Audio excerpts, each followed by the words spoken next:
In season 9, episode 3, called Lisa Sachs, supposedly, it predicted in 1997 that came true in 2014, America had an Ebola outbreak. So do you want to see my notes on this? Yeah, go on. I've not heard this one. So, in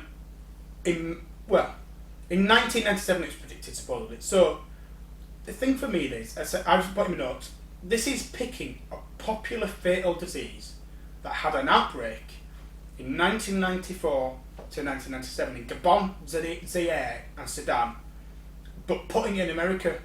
So, it was easy to say, what is a fucking deadly disease that's happening in the world? And it was, in the UK, it was newsworthy that there was a big Ebola outbreak in Africa. Yeah. And then, what the Simpsons did is in 1997, they said, "Oh, we've got an Ebola outbreak." This sounds a lot like the Greece debt and the FIFA corruption, where Simpsons are taking Eurocentric news.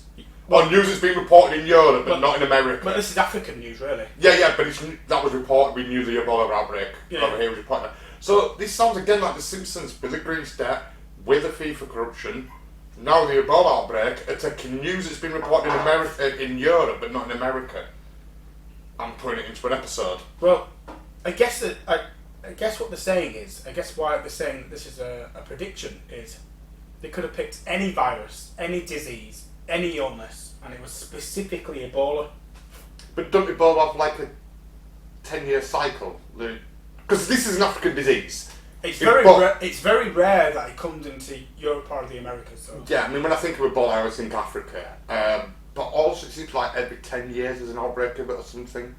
Like as a cycle, you have an outbreak for a couple of years and it goes dormant for like 10 years. More then common. There's an outbreak again. It's more common. There was one in 1995 as well. well. It might just because we report on it every 10 years, maybe.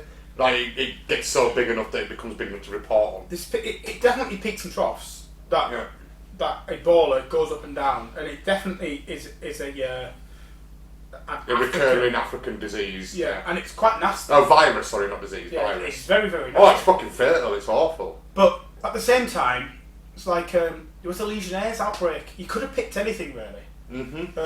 But the Ebola is nasty. Right? Yeah, it's awful. But in 1997, they predicted it, supposedly, it came through in 2014.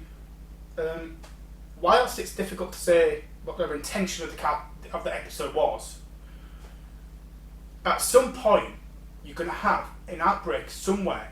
Wasn't there only 4 cases or something in America? I didn't know there were an outbreak in America. Is 4 cases an outbreak? Right, I might be wrong if it's 4, but it's very, very small. I think there was 1 death. Right, it's not really an outbreak then. Not really. Is this the first time Ebola's been in America? Yes. So it's the first case, positive case of Ebola in America. That I could find. Right. I could be wrong, but I could find. Is this just a case of interconnected world? Absolutely, yeah. You know, in 97 we barely left Leeds. Say it to yourself. You know, if it weren't for football, I didn't travel outside the country. I remember going to for UEFA Cup games with Leeds and stuff, but we were 16, weren't we, in 97? Yeah, it was 16, 97, so I think we might have had a couple of family holidays abroad at that point, but we weren't travelling as an adult on our own, independently. Yeah. No, I'm not even like us on our own, but I'm saying like as a people, as a nation.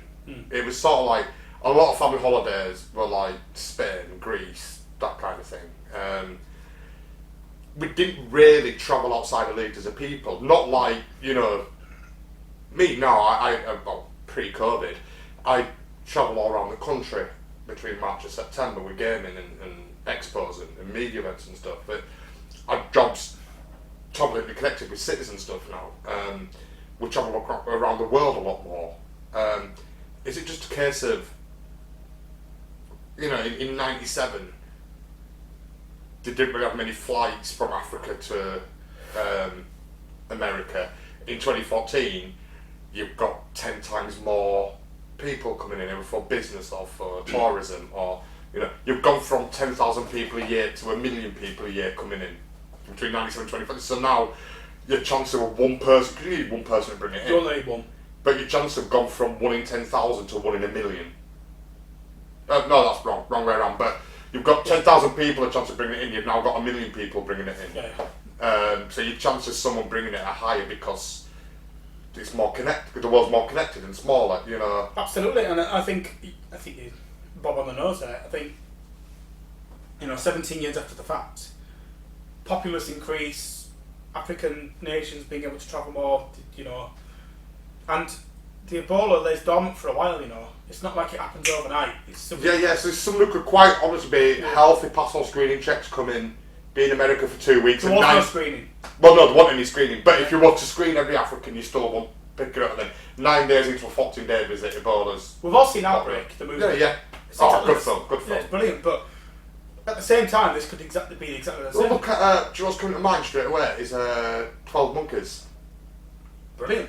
Right. Apart from when he under the vial and nothing there, just was like air. But the entire film is him tracking down this terrorist organisation going around the world, and it's a guy just cracking a vial in an airport. Yeah. And it goes off. We've all played Plague Inc. Have we? Have you not? I haven't. God, it's not fucking 90p on Play Store. Why have you not played it? It's amazing. But that is. You should be drinking beer and. But that game, Plague Inc. is, and I love the fact that it flew in, downloads flew up. It's been a really popular game and it's kind of died off, and then its downloads flew up during first lockdown. The global bastard. And I think they put a COVID update on it as well, just for the fun. I might be wrong about that, but yeah, that game is, you decide if you're going to have a virus or a fungus or all that. So virus is easy, fungus is like really hard, and you make different diseases. And then you've got to release your disease in one airport, like one country, and you watch it spread, and as it spreads you get points and then you can put a mutation in. And you've got to basically get your disease to take on the entire world, but while scientists are fighting back against it. And the Ebola outbreak, they picked a disease that was newsworthy at the time. It was fucking horrible.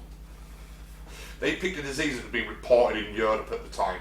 Just like they did with the Greece death, just like they did with the... It's reported openly in Africa as well, though. No, what I'm saying is, it was reported in Europe, it was just same as the Greek death, just same as the FIFA scandal. There's a trend here. There's a pattern forming. And we need to remember as well... It's stories that are reported in Europe that aren't reported in America. And it's easy to remember, it's easy for us to think how easy it is to get news. It's from 1997. Mm-hmm. The internet was in its infancy. It was very, very young. So you had to go to Fox News and get Murdoch to report your news for you. So it's not unlikely that many people hadn't heard of this. No. So it's and very it happens nearly a decade later when we've had the birth of, well, I'm not like, probably not going to be like from Africa to America, but over in Europe we had the birth of low-cost airlines. We had like EasyJet and Flybe and Ryanair.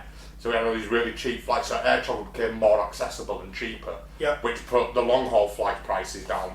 So now you've got more people, like I said earlier, you've got, instead of 10,000 Africans a year coming to America, you've got 1 million Africans a year. It's not even Africans coming in, is the American economy got better to the point where African Americans can afford to go to Africa for holiday. And then they're coming back and bringing it back with them. There's nothing to say it's an African that brought it back. It might have been an American, or an African American that went over to Africa and came back. Could have been a businessman, a tourist, but the planet's more interconnected, the flights are easier to get, and we can travel there quicker and faster.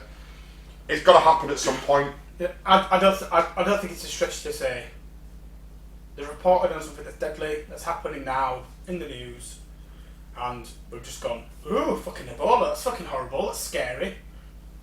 And I'm not sure, like the idea from, like, I don't know, I've looked at the stats, but when you used to, like, one diary, maybe 4 cases of, like, America's Ebola outbreak. Something very Fox News sensation. It's like 1 person, 4 people caught it and 1 person died. I'm pretty sure it was 1 person died. It's not really an outbreak, is it? It's... This is another bullshit one. So...